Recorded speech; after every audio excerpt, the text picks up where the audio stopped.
দিন যত গড়ায়, বয়স যত বাড়ে, আমরা ততই নীরবতার প্রেমে পড়তে শুরু করি। হৈহট্টগোল থেকে দূরে সরে গিয়ে একটা গোপন জীবনযাপন করতে ভালোবাসি। লোক দেখানো হাজারো বন্ধুর প্রাচুর্যের চেয়ে দু চারটা পিওর বন্ধুর কাছে সুখ দুঃখের গল্প করতে ভালোবাসি।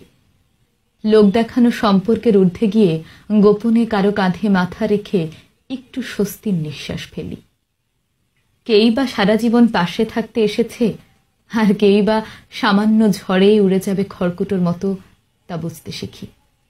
অপ্রত্যাশিত অপমানে, নিন্দায়, বিশ্বাসঘাতকতায় চুপ থাকতে শিখি।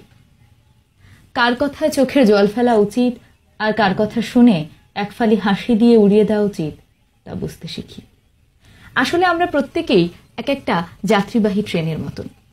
গতি যত গড়ায়, আমরা বুঝতে পারি কোন স্টেশনে আসার আগে বিরতি দিতে হবে আর কোন স্টেশন আসার আগে গতি আরো বাড়িয়ে দিতে হবে।